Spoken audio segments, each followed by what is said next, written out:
Bismillahirrahmanirrahim. Assalamualaikum warahmatullahi wabarakatuh. Alhamdulillahi rabbil alamin. Wabihi nasta'in wa la udwana illa ala zalimin. Ashhadu an la ilaha illallah wahdahu la syarika lah. Wa ashhadu anna Muhammadan abduhu wa rasuluh. Allahumma salli wa sallim wa barik ala Muhammad wa ala alihi wa sahbihi ajma'in. Subhanaka la ilma lana illa ma 'allamtana innaka antal alimul hakim.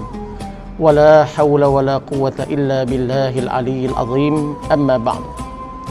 Alhamdulillah, pertama kita bersyukur kepada Allah Subhanahu wa taala kerana kita dipanjangkan umur oleh Allah Subhanahu wa taala sehingga kita sempat berada pada bulan yang sangat berkat, yakni bulan Ramadan.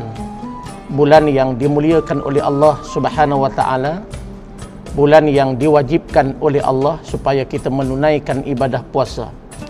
Dan bulan ini kita mestilah memperbanyakkan amal ibadah kita, beristighfar, memohon ampun kepada Allah Subhanahu wa taala. Latihan selama sebulan untuk kita bertadarus, sembahyang sunat, tarawih, tahajud, baca Quran, duduk dalam majlis ilmu itu, mudah-mudahan ia lekat pada diri kita supaya selepas daripada Ramadan ini kita menjadi manusia yang bertakwa kepada Allah Subhanahu wa taala. Itulah antara matlamat Allah Subhanahu wa taala mewajibkan kita menunaikan ibadah puasa, menunaikan ibadah pada bulan Ramadan. Matlamat daripada diwajibkan puasa itu sebagaimana yang ditegaskan oleh Allah, ya ayyuhalladzina amanu kutiba alaikumus shiyam kama kutiba alal ladzina min qablikum la'allakum tattaqun. Hai orang-orang yang beriman, diwajibkan kepada kamu berpuasa sebagaimana diwajibkan kepada mereka yang terdahulu. Tujuannya ialah supaya kamu bertakwa kepada Allah Subhanahu wa taala. Oleh kerana itu, janganlah kita tinggal tarawih walaupun ianya sunat. Jangan kita tinggal baca Quran walaupun ia bukanlah wajib. Tetapi kita belum pasti adakah kita akan bertemu pada Ramadan yang akan datang. Oleh kerana itu, rebutlah peluang yang diberikan oleh Allah pada hari ini, pada tahun ini, supaya kita menjadi manusia yang beriman dan bertakwa kepada Allah Subhanahu wa taala. Yang kedua, saudara-saudara sekalian, kita kena faham bahawa Ramadan adalah bulan kemenangan kepada umat Islam. Hari ini kita lihat sebelum masuk Ramadan, bagaimana dunia dikejutkan dengan kemenangan umat Islam di Mesir. Walaupun Mesir tidak pernah diperintah oleh orang awam, tetapi kali ini Allah telah menunjukkan kuasanya. Dia boleh mencabut kuasa sesiapa yang dia nak, lalu dia berikan kepada orang awam di kalangan ikhwan muslimun.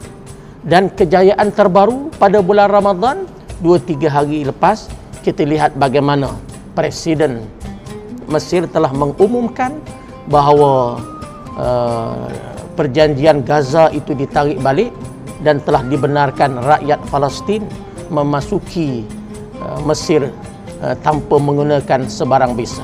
Ini adalah kemenangan kepada umat Islam. Dan begitu juga dalam negara kita Malaysia. Hari ini kerajaan Malaysia sudah bersetuju untuk menutup embassy Malaysia di Syria demi menyatakan bantahan terhadap Presiden Bashar Assad yang sangat zalim, yang membunuh umat Islam. Ini adalah antara kemenangan-kemenangan yang diberi oleh Allah kepada umat Islam. Oleh itu, marilah kita berdoa kepada Allah supaya Ramadan kali ini Allah perkenankan doa kita untuk memberikan kemenangan kepada umat Islam dalam pilihan raya yang akan datang, insya-Allah. Kemudian seterusnya, dalam kesempatan ini saya mengajak saudara-saudari sekalian untuk kita merenung hadis Nabi sallallahu alaihi wasallam yang mana Nabi mengatakan, ni'matani maghbunun fihima katsirun minan nas, as-sihhatu wal faragh. Ada dua nikmat yang kebanyakan manusia rugi pada dua nikmat ini, iaitu sihat dan waktu lapang. Puasa diwajibkan oleh Allah, jangan kita rasakan ia adalah suatu beban. Tetapi yang sebenarnya mengikut kajian, antara faedahnya ialah dia memberikan kesihatan kepada kita. Sihat adalah salah satu nikmat daripada nikmat-nikmat Allah Subhanahu wa taala. Tanpa sihat, manusia tidak boleh melaksanakan ibadah dengan baik kepada Allah Subhanahu wa taala. Walaupun keluarganya ramai, walaupun hartanya banyak, tetapi sekiranya Allah tidak kurniakan sihat, maka dia tidak dapat melaksanakan ibadah kepada Allah Subhanahu wa taala dengan sebaik mungkin. Oleh itu, antara hikmah daripada kewajipan puasa ialah Allah memerintahkan kita. Puasa ialah supaya kita menjadi sihat. Antara kajian yang dibuat oleh ahli-ahli perubatan, oleh saintis mengatakan, antaranya ialah apabila kita berpuasa, maka ia memberi peluang kepada jentera ataupun enjin dalam perut ini, enjin pencernaan boleh berehat dan boleh menghasilkan sel-sel baru darah putih yang merupakan komponen utama untuk tenaga badan. Kerana kita berpuasa itu, dia boleh menghasilkan sel-sel darah putih yang merupakan sistem terpenting dalam ketahanan badan. Begitu juga ahli perubatan membuat kajian bahawa apabila kita berpuasa, maka ia akan meremajakan sel-sel dalam tubuh. Apabila sel-sel dalam tubuh ini menjadi remaja, menjadi ceria, sihat, maka ia akan mendatangkan tenaga yang baik kepada kita. Maka kita akan menjadi insan yang sihat apabila kita berpuasa. Maka benarlah sabda Nabi SAW yang mengatakan, sumu tasihhu, berpuasalah kamu akan menjadi sihat. Yang kedua ialah waktu faragh, yakni waktu lapang yang tak digunakan oleh ramai di kalangan manusia, khususnya umat Islam.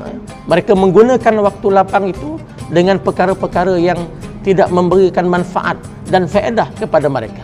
Oleh itu, marilah pada bulan Ramadan yang mulia ini kita gunakan dua nikmat yang besar ini, iaitu nikmat sehat dan nikmat masa lapang.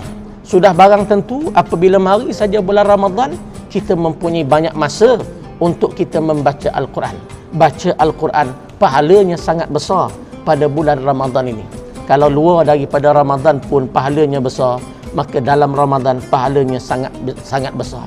Kalaulah kita boleh mengkhatamkan Al-Quran sebanyak ayatnya lebih kurang dalam 6,000 lebih, walaupun ada khilaf di kalangan ulama, tetapi kita berpegang dengan 6,666 ayat, dan dari segi hurufnya pula ada 300,000 lebih.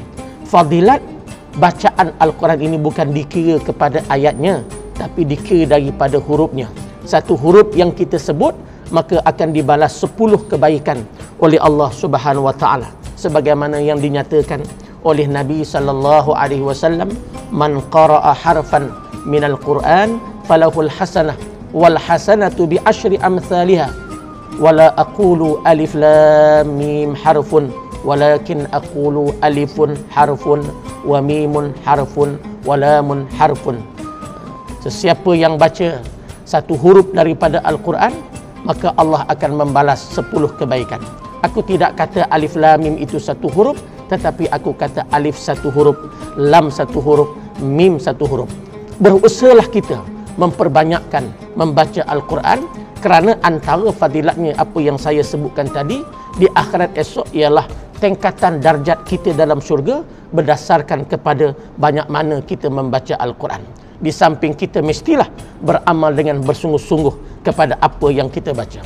Oleh itu, di kesempatan pada bulan Ramadan yang mulia ini, saya berpesan kepada diri saya, kepada saudara-saudara sekalian, marilah kita merubah sikap kita menjadi manusia yang beriman dan bertakwa. Kita gunakan sihat kita untuk kita taat dan patuh kepada seluruh perintah Allah, dan kita gunakan masa lapang kita dengan perkara-perkara yang berfaedah dan berfikir untuk kemenangan Islam. InsyaAllah, mudah-mudahan semua doa yang kita doakan pada bulan Ramadan ini diterima oleh Allah Subhanahu wa taala. Sekian, aku qauli hadza. Wassalamualaikum warahmatullahi wabarakatuh.